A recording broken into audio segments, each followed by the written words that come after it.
Hey, everybody. Welcome back to the Black Girl Flow podcast. It's your host, Liv and Legs. We're so glad you're joining us again. Hopefully, you all are coming into the space well rested. If you haven't checked out our last episode, we're so excited to build on the conversation. And I'm an eager beaver. I already want to jump in, but you know how we start our space off. We got to check in with a little pulse check. Liv, tell me how you're doing. Yes. Oh my gosh. The good old pulse check. What has been going on in my world? I feel like, given the fact that we are midway through the year and we're pretty much going to fly through the rest of the year, I'm really trying to get my ducks in a row because when you think about it, it's like, all right, there's August and then September is when commencement is happening. For those that don't know, I graduated in the quarantine graduates. I was part of the quarantine graduate gang. And so I'm actually going to be walking the stage in September, which is so crazy. And Why then did I I think, completely forget about this again? yes, no, I'm I going to be in North Carolina in September and all up in your space, best yes. believe. Oh my gosh, I forgot. But you know what? I didn't forget because somebody asked me, they were like, "Do you have a busy September?" And I was like, why do I feel like I do? But I was like, but I Yeah. can't tell you what it is. That's because some part of me remembered this is so exciting. This is so exciting. Yeah, so I'm excited about that. And so that's definitely something that's on my agenda, just like really transitioning into the adult world. And I truly feel like once it hits October, the rest of the year is just a blur. That's always how it is for me. Either October is going to be the shortest month or I'm going to feel every single bit of October, but it's like Halloween, Thanksgiving, Christmas, birthday, all of that good stuff. So Yeah. I've just been in this space of really trying to figure out how to gracefully transition into post-college adult world, meaning, getting a full-time job, managing finances, finally, hopefully moving into my own space, Yeah. trying to figure out like where I'm at with the content creation. So it's really exciting. And I know last episode I talked about uh, getting a birth chart reader to like read my chart. Y'all, I made an appointment with a psychic this time around. So I actually will have an update for y'all about how like my session with the psychic went next episode. But I was really stressed and I had a friend recommend that she had like a really good experience with this one Oh my gosh. medium like psychic. So I was like, oh my God, I've Oh been my wanting to do gosh. this. I want to be a fly on the wall so bad. I know and it sounds so crazy because when I was at the mall yesterday, this woman walked up to me and she gave me her card and she was like, I sell crystals and all this stuff. Like, you just seem like someone that would be interested in all of that. And I truly feel like it's the locks that make people think I'm like super hippy dippy. And I think also talking about, oh, I want to go see a psychic, or I'm into birth chart reading and astrology. It's just something that I've wanted to do since I was 13 years old. And I finally have like my own life to live, like where I can make those decisions. Yeah. So yeah, that's Wow. pretty much my pulse check. I can't wait to update y'all on the psychic though. That's gonna be crazy. Yeah, you're gonna have to write down everything because sometimes it can be like so Oh, overwhelming in the moment too. and we'll see if what she says actually comes true. Well, yeah. And I hear that it's like always so circumstantial too. And that's like a whole nother episode is talking about our relationship to time. But yeah, I'm super pumped for you. Again, we know how I stand with these things. I could never, and I'm going to say never with an asterisk of like, I could not really, because the moment I say never, the moment I'm going to find myself in front of one of these people. I also had such a weird experience with like somebody coming up to me in a coffee shop. We will not get into this, but I do think that Olivia and I carry very big auras that like people who are energetically bound like definitely vibe with us. So I'm not, again, also not surprised. I'm sure we'll give the credit to the locks, but also you carry a really big aura around you. So I think other people who are like, it seems so hippy dippy to say like vibrational. Right. Like, who are we? But I do think that like is something some people pick up on. Yeah. But we're recording this at what is today, like the 25th or something. But yesterday was somebody told me it was the official halfway point of the year. And they were like, how do you feel about that? And I was like, unwell. I am unwell about that. I know. because it's like, oh my goodness, I still feel like I'm trying to catch up with myself, but also like, wowzers. We, how exciting though at the same time of like, there's so much to look forward to with the rest of the year. But I'm also with you in the sense of like, October is always that crux month where it's like, there's so much happening before October and so much happening after October that you don't really know what's going to be in that in between moment. But it's coming and it's like a little bit of a benchmark, but for sure. 100%. Yeah, I am so looking forward to celebrating you because I think a lot of people can relate to the phase of life that you're in right now of like, didn't get those very clear cut, like transitional phases, but like still had to keep on keeping on. So how do you go back, celebrate those things, and also move forward? And that's I'm like super pumped for our topic in a moment, but I have to do my pulse check first, and we know I will always try and skip over mine. I am doing well. I'm okay. I'm definitely really pushing myself to utilize lots of tools in my toolbox. I think last time in the podcast, I said I was moving in conflict with somebody right now, and we've moved past conflict, and we are now separating our lives a little bit, or separating that relationship with very like clear, no intentions of cultivating anything past this moment. And so, but at the same time, because we know we love living in a both and just a beautiful, and I really wish this for every single person in this world. Like I always tell people I wish nobody like nausea or headache, because I think those are like the worst things in the world. But I hope that everybody gets to experience being held by their community, because as it's really difficult to move through like letting go of a relationship, and feeling really like deeply hurt by that, it has been like, I'm not a big vulnerability person. I don't like asking for help. Olivia is probably shaking her head being like, yeah, I've literally seen Lexi ask for help maybe like 3 times in our friendship. And it's been so amazing to just see the people who have shown up for me in the past, honestly, in the past like month and a half as I've moved through this. And it's like people who I always say, like, you have to trust the version that trust the version of yourself other people hold of you when you can't hold it for yourself. Like when you have that deep self-doubt, or like you're just kind of drowning in the circumstances. And I feel like I've really leaned into that, and it's been one of the most beautiful process. And I just feel like a level of gratitude that could get me #crying in the club. So we're doing okay and also well, because I feel like I have just such a community of people around me who are holding me very tight and deeply. So that's how I'm showing up, but I'm also just really excited for things coming up. I think like the next 6 months, I don't know what my life will look like at the beginning of next year, and that's like an exciting but also frightening place to be. That part. Yeah. Yeah. And so I think this is why it's so perfect. So, last episode we talked about rest. And so much of this is embodying how we even got to the rebranding of Black Girl Flow podcast. But, now we have to talk about like what you do once you're rested and once you've recharged. And that's where we intro to the topic of visioning. Sparkles and rainbows and all that stuff when you hear that word, right?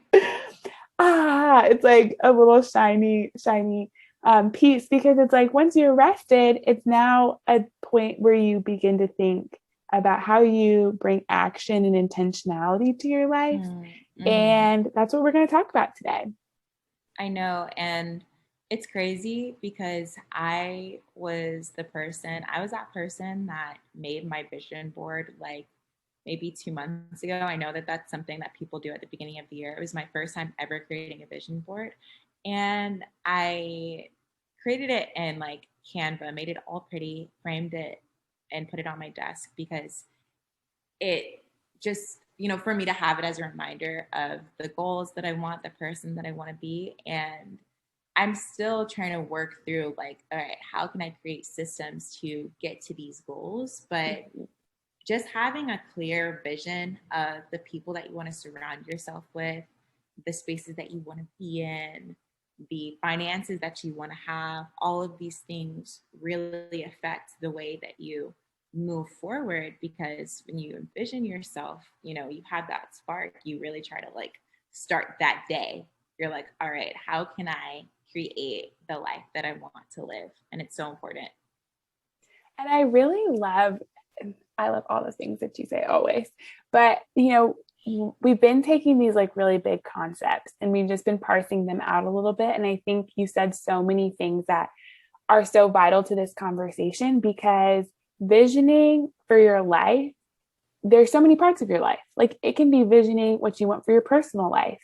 It can be visioning what you have for a project or a hobby that you're trying to make into a passion project, or even a passion project into a moneymaker, even for your career goals. And I think the thing that you said about like building systems to help you get to those goals is so important because there's like a menu of options at which you can really start to put that into practice. And I think this, for me, visioning is so much beyond just like intention setting and manifesting, because it's also being actionable, like having a plan and having goals, thinking about where you're going to be in the future and like whatever parameters you want to put on that. Because I also think me and you are time bound in very different ways, and we can talk a little bit about how we interpret that, and utilize it as part of the systems to help us get there.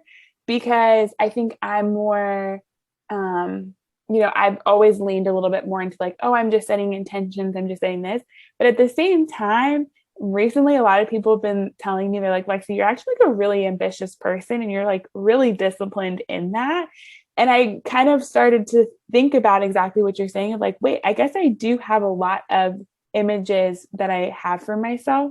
I just, don't necessarily put them down in the way and in the medium that I think a lot of people talk about them.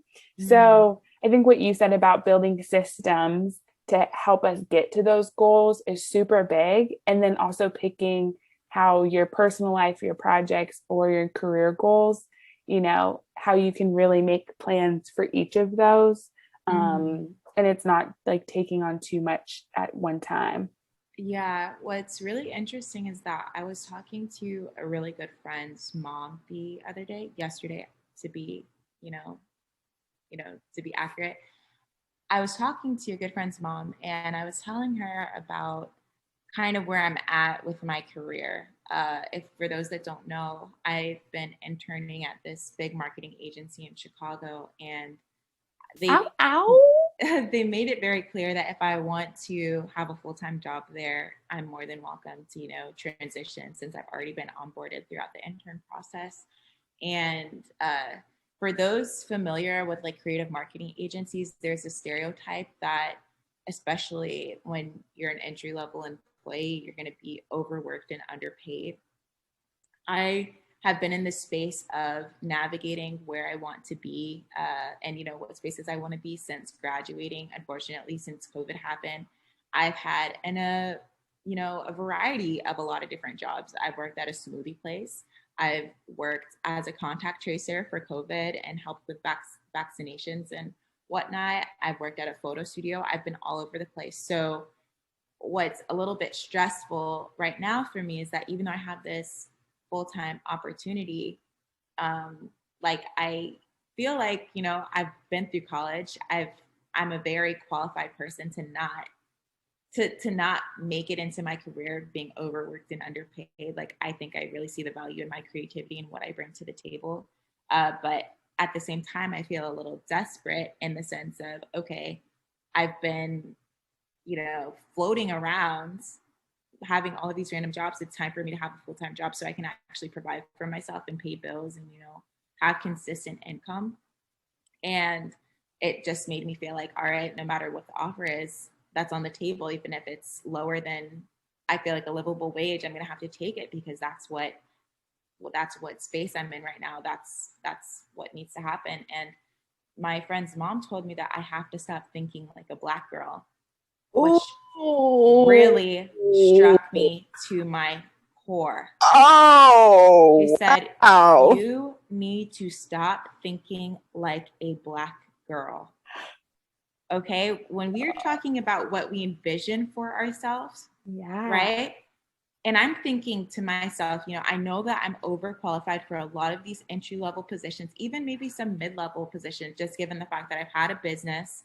I do freelance social media. Like, You I come with your know, own network. yeah, I come in with my own network. Most of the opportunities that I've got have been through networking. I know that I am valuable, and I was still going to accept the bare minimum because I felt desperate. And she was like, she checks me. And I think as Black women, we really have to get it in our minds that anything in this world is possible. Yeah. Like, if you want to be a millionaire, if you want to, own a farm, like whatever you want to do, it is possible. Wow. And so many of our white counterparts think of life as this, playpen, they can do whatever they want to do. And for us, it's always been with, we've been in a very confined space where sometimes we just don't feel like we have the opportunities. We don't have the luxury. We don't have the privilege. We don't have all of these things. Yeah. And granted, so much goes into this way of thinking that would take like another full episode to really dive into. Yeah. But that really shook me.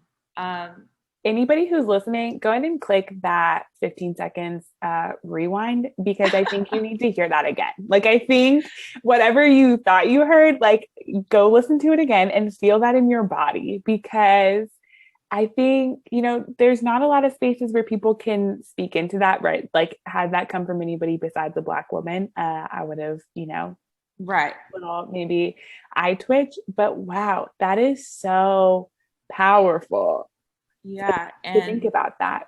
that's when I realized in that exact moment, I didn't think I was ever stifling like my own growth. But Mhm. in that moment, I realized I was stifling my own growth.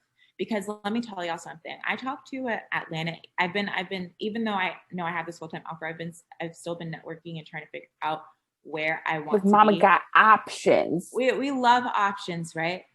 There is this Atlanta agency that I had a phone interview, an informational interview with them, and they asked me what my salary range was. They would not tell me what the salary for the job was, but they wanted to see where I was going to say. I said, for an assistant account exec in Atlanta, I see that the average salary can be between 40 and 50K, even though I still don't really feel like that's a super livable wage in Atlanta. That's Mhm. what it said on Glassdoor. She said, that was a bit higher than what we were expecting. Did you know that in Atlanta, to qualify for government assistance, you can be making 49,000? Wow. Wow. Like, and that was higher. Yeah.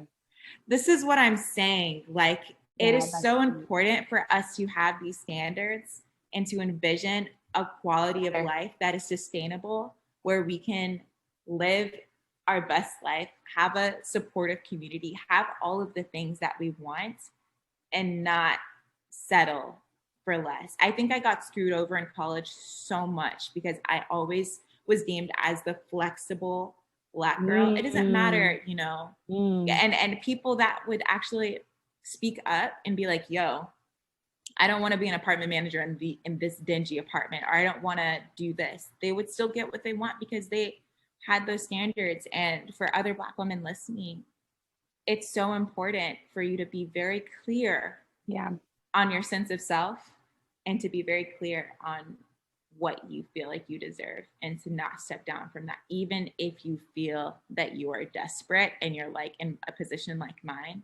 Give me a completely different outlook on life. Yeah. I think that's so powerful because, we've talking about so much of like the work that you have to do and the Mm-hmm. intentionality to be able to stand in that confidence and the complexities of being a Black woman is that we're not, the spaces that we're in don't curate opportunities for us like that.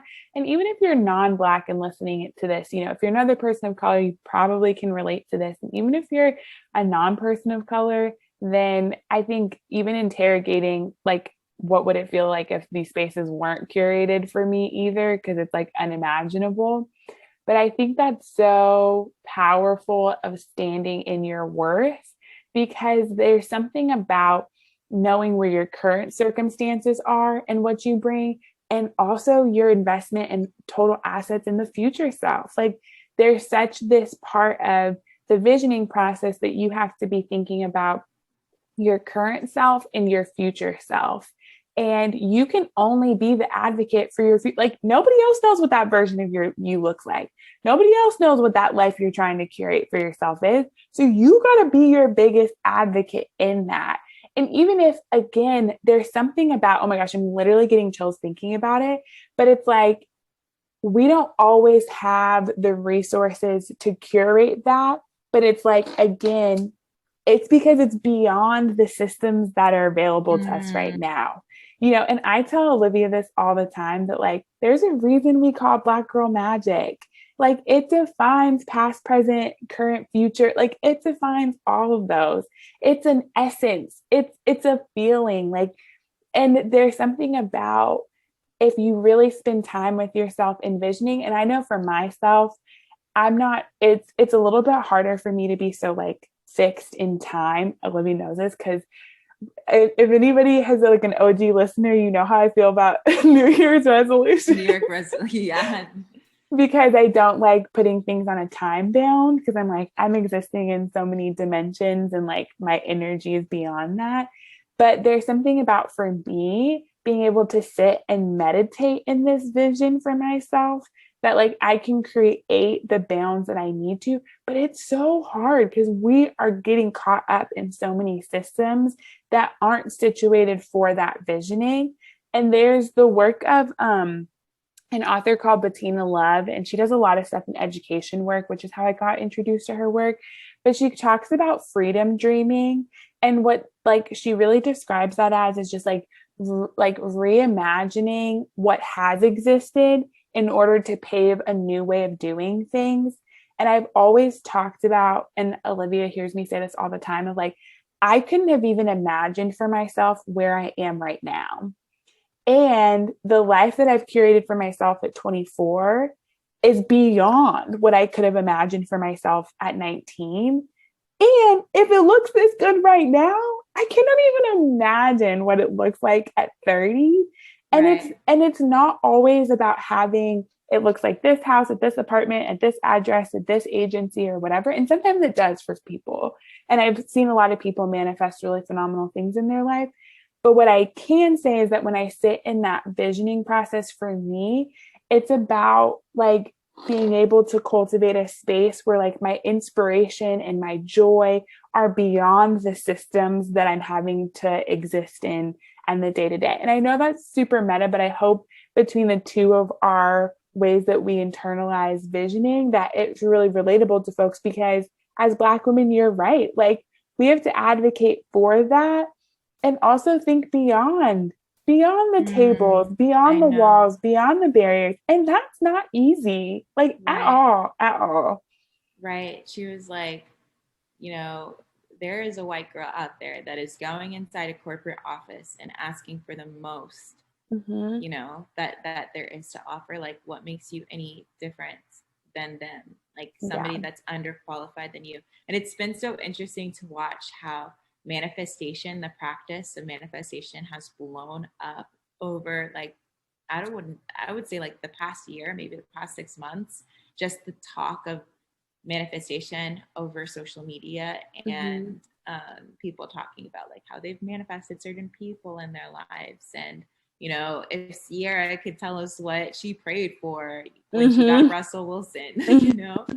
all of these things. And for me, I think that what helps me vision my ideal world sometimes is creating New Year's resolutions, to just be like, hey, like this is the track that I'm on. This is a daily reminder, but also just kind of writing down where I'm at and what I want for myself. So, yes, I guess a certain type of manifestation where I talk about what I want, what it feels like when I have it. But when I talk about what Mm. I want, I talk about it like I already have it. So, Ooh, love right. that. So it's like I'm currently living with my mom right now, but if I were speaking out loud what I'm writing down, it's like I have an apartment with windows that have, you know, nice natural lighting Mm-hmm. and a nice view, an office space that is neatly put together. And I feel so grateful for being in this space. And, you know, I love the way that it smells like I can't wait to clean. come visit and stay in this apartment. Right. I love the way it smells like clean sheets and Bounty Clean, you know, all of that stuff. So And for this, anyone struggling, I would definitely recommend just starting with writing it down or even yeah. doing a voice recording. Sometimes I use voice memos on my phone to just speak about where I am and what space I want to be in. And I think what you're saying is really putting into practice that, like, when you start to speak those things, then when you're in the scenarios where you have to advocate for yourself, you're like, no, I'm not going to take the bottom floor apartment with no windows Right. because you've already begun to advocate. Like, you've already begun to say it, that it becomes easier to say out loud. You know, when there's something about, like, if you have to say it for the first, if you don't practice, let me say it this way, if you don't practice on the tiny things, it's really hard to do it on the big things. And so Exactly. if you're not doing it in the room where there's nobody, then how do you expect to advocate for yourself with the room with, you know, the apartment manager or the hiring manager, or, you know what I mean, like, or your boss when you need a salary, or your significant other when you are advocating for your needs? Like, if you don't do it in the small things and you don't in the bad or in the big. And I think what you're talking about really is something everybody can do. Like, it's so doable, of Mm-hmm. taking the, like, manifestations to really actionable. Mm-hmm. Because in the moment it probably doesn't feel like you're doing anything, but then when Right. it gets to that, you know, a salary negotiation, you've already done it. And in my mind, that is the planning and the doing of the goals that you have. And I don't think we always make that connection between, like, the manifestation and intention work to the visioning and supporting that. And let's talk about too, it's really important to share sometimes with people what your vision is, Mm. because you And also, I feel like some people are like a little finicky on that too. But go ahead and well, let's, explain why yeah, that's let's, important. yeah, and then we'll talk about it. Because, and don't, like, I'm gonna put so many asterisks to this. Don't go telling everybody your vision, okay? Because, like, Right. also not everybody's ready to hold or hear that, okay? And especially Black women, because people love to commodify and people love to steal lots of visions that we have, lots of Ooh. ideas we got. So, like, be Mm-hmm. careful. But also, when you do have people in your life that you trust and that you know love and respect you, telling them your vision, because we need accountability. You know what I Mm. mean? Like, again, if you got goals, action plans, if you have a project and you got, like, deadlines and stuff, like, you got to meet them. You need some type of metric. And sometimes that can be people in your life. And I say Right. that for accountability, because also there should be people around you who celebrate your wins. Mm. Because when you put this amount of work around things, there should be people who can celebrate with you. But if you don't tell nobody, ain't nobody gonna know to celebrate you. And I know. also, so, you know, we're just, I'm not going to say we're so bad at that, because that's They're being, vulnerable. Yeah. It's just like it's not a vulnerable place. We don't always feel like we have those safe and trusting relationships to do it. Like, it's another level of complexity, but I encourage people to be vulnerable and share those visions so that you can have accountability and also be celebrated when it's your win. right. It's not the same celebrating alone with your cake and your candles. Mm-mm. Um, but I think oftentimes for Black women, at least speaking on behalf of myself, when I'm able, and that's why I love that we're talking about this after our rest and recharge episode, because it's like the most, um, I could say, epiphanies always come to me in solitude. Mm-hmm. So, and you know this for a fact, because I'll be going into my cave and then I'll come back and I will share kind of with Lexi where I'm at with everything that's going on in my life and how I'm processing it. But if it wasn't for my chat with, you know, being really vulnerable with my friend's mom, just being like, yo, I'm in this position where I could move to Chicago and hate everything and be in the cold and the dark and navigating everything post college by myself. But if you know, and I would have never had that advice Mm-hmm. telling me, to really expand my mind. You Mm-hmm. have to be vulnerable and you have to share where you are at. Because most of the time, especially in our 20s, we're not going to ever be 100% completely satisfied with where we are unless you're able What? in What my do in my you case mean? in my case unless you're able to like blow up on TikTok and have a bunch, like, live your life making silly TikTok dances, getting But paid like tens of thousands a month. We're not going to be. And even sometimes with people that are in those positions, you're not completely satisfied. So yeah. look, y'all, I really hope that for the other Black women, that you choose to start today and envisioning the life that you want to live. Like Lexi said, sometimes you're not going to be able to see 2 years, 6 months, 5 years ahead of time, but to just be conscious about the life that you want to attract and the space that you want to be will do wonders for you in the long run. Yeah. And I think I really encourage to, when I think about, and, everybody knows I'm deeply entrenched in racial equity work and how that is how I embody that. And when we think about freedom dreaming and visioning and liberation, which is really how I internalize and put to practice this, it's thinking about what our life looks like outside of these confinements, outside of these structures. And as uncomfortable as that is, like I'm with you in the same regard, Liv, of just like sit with that. Like you don't have to have a plan, doesn't have to look like a business, something that you're submitting. And it might, but just sitting with yourself of like, what does my financial freedom look like? What is my freedom careers look like? What does my, like, we're completely reframing it. And what we keep saying is like, let the things that you're doing be also building community in love and in respect and in unity, because there always is this push to be vulnerable. There's values in that level of relationships. And even if you don't have those right now, if you're thinking like, I don't have those, then think about how you can cultivate those. Like we said, the visioning process isn't just about what bag I'm going to have in a couple of years or what my house going to look like. It's also for your personal growth and development too. And so this is just a jumping off point. And I am excited to just, encourage people to pick up a practice of visioning, whether that's a vision board, the voice memos, the bulleting, the writing yourself a letter, to your future self. Yes. You can share with the Black Girl Flow community, and we can hold each other's visions together as we're building trust and living in alignment and want to be accountable to one another.